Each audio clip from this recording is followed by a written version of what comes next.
Hi there. We're starting over for those of you who saw that for a moment. This week we're talking about a couple of different things, but this week we're talking about focus, and we'll talk about that in a moment. I wanted to talk about today is the International Day of Peace.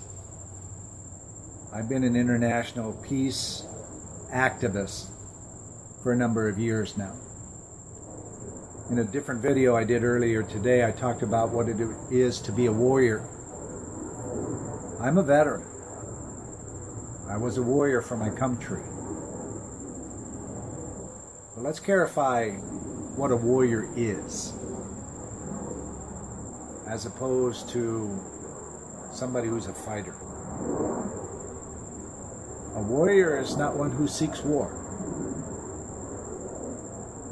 A warrior is one who seeks knowledge and becomes very good at what they do in this life.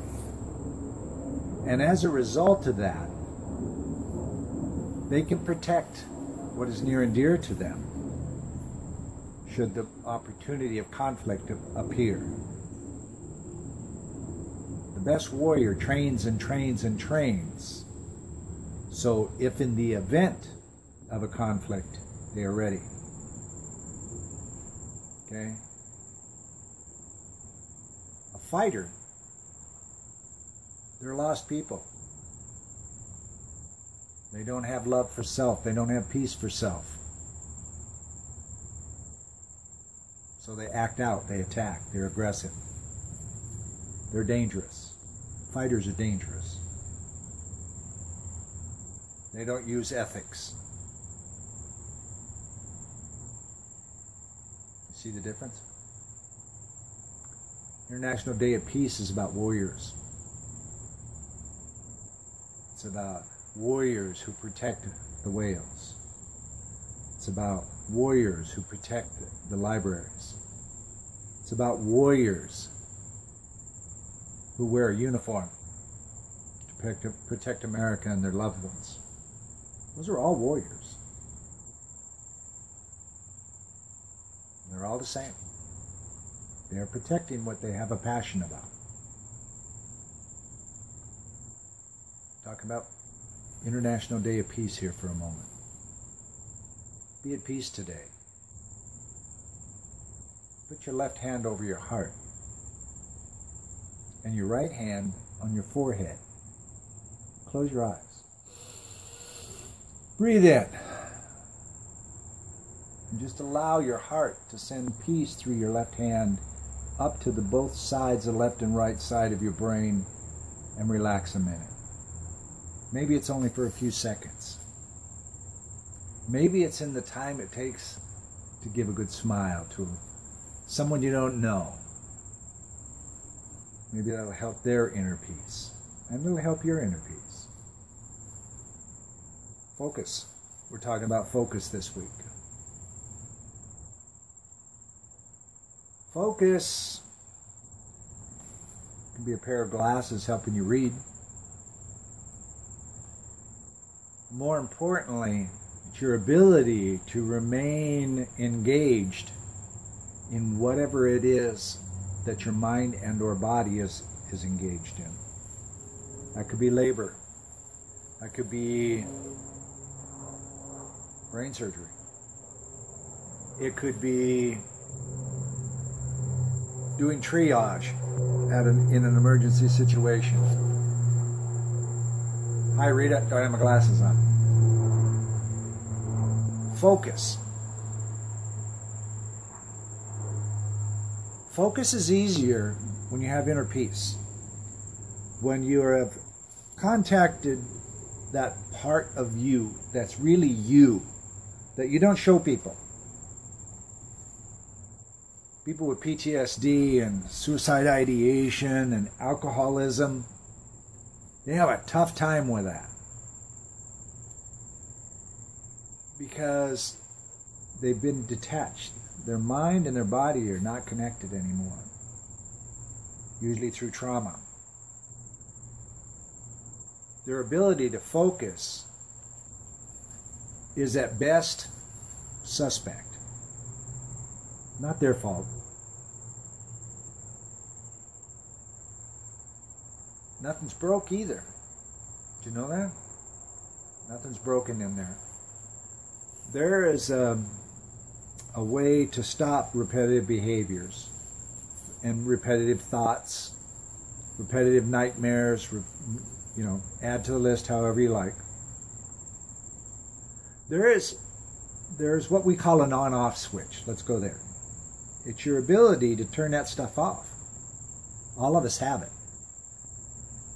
Research that we found is somewhere around,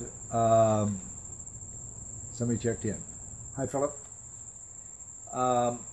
6 to 8 years old, the mind matures to a point where it gives you the conscious ability to stop repetitive thoughts.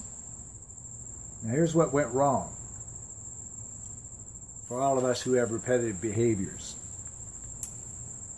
Something happened before that. We're finding pretty consistently it was before 3 years old. That was of a high emotional value. It was really not a good thing. And you created an amnesic event. Now you can't, your mind is protecting you from that event. We call it blocked it off in modern terms, the block, active block. And so what's the job of the amnesia, or this blockage, is first create a filter in front of it so you can't find it again. Filter moves energy or whatever one direction only. Okay? And so now you can't find it. And that's working correctly. There's nothing broken in there. That's what you told yourself to do at an early age, probably unconsciously. Anyway, a few years later, your ability to turn on and off repetitive thoughts and behaviors starts to take hold and mature to a point where you can now start making conscious decisions and hold them. Well, it's the amnesia's job for you not to be able to do that, because if you can control that, you can find that hidden memory back there. So it hides the on-off switch from you, this ability to control repetitive thoughts. So now, years later, maybe you've been raped. A traumatic, high emotional event of some sort happened. And then another. Because now you're, the second, third, and more times, you're running victim energy. Some people are just victims. Well, they don't do that consciously, believe me. They don't roll out of bed in the morning and say, I wonder who's going to beat me up today. They don't do that. But what happens is the amnesic block sends energy out to those new emotional memories for you to think about all the time, so that you have no recall of the original event. So later on in life, you grow up, you go into a battle, you get into a really messed up situation, and you now have PTSD. By the way, it's PTS. It's not a disorder. It's a behavior. And maybe you got raped again, or again and again. Military sexual trauma happens to males and females. Okay? So now those things are going off all the time, all the time, all the time.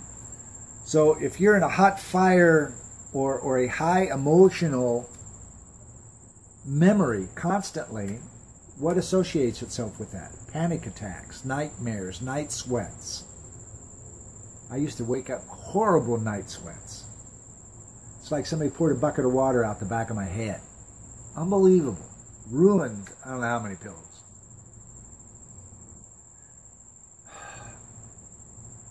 I'm lucky. I never woke up swinging, like some of my brothers and sisters have. Went to sleep with the love of their life beside them, only to wake up a few hours later in the middle of the dark as you're beating the hell out of them, or worse, strangling them. And they can't even yell at you because you've cut off their airflow. Thank God you were not successful, because you clicked in before that happened. Those are repetitive behaviors, my friends. A repetitive behavior is any decision a human makes consciously to do or not to do something and fails to do it 2 or more times. That's a repetitive behavior. Can't quit smoking, can't quit smoking, can't quit smoking. Diet after diet after diet. Saying to yourself in the mirror every morning, how many relationships do I have to go to find the one? The first one was probably the one. But because of this blocked memory back there, it will never be. See, that's all the kinds of things that you do not have control over. Therefore, you can't focus on what you're doing day to day. So what do most of us do? We self-medicate. I saw on Facebook the other day that a police officer wrecked his car somehow. He was snorting something like Xanax. Self-medicating just to get through the day, right? It's terrible, but it's true. How's it going? Good, thank you. Somebody, that's the nice part about life. You get interrupted. Cool, huh? That's only one instance. I read about somebody taking their life in front of their kid. Now, you think they consciously wanted to do that? No. Did they think of the consequences? Yes. The consequences of them doing it was minuscule compared to the pain they were going through at the time. I feel so sorry for both of those humans. Lack of focus. I want you to focus today. Focus until Friday. Not until Friday. Stay focused as best you can all week. You can contact us at evolutionaryhealer.com if you want, and we can talk about it anytime you want. We have a system set up that you can contact us. You want to talk to me? Go for it. PM me here on Facebook. Okay? That's probably easier than calling me, because I have a special ringtone for PMs here on Facebook, because so many people contact me via Rally Point and Facebook. Oh, I said a competitive. You can reach out to me anytime, and I want you to. We'll just talk, and maybe something that I've gone through in my life will help you in yours. Maybe I have somebody for you to talk to. Maybe you're going to talk to me. Any of those is fine. I'll see you Friday. We're talking about focus this week. Stay focused.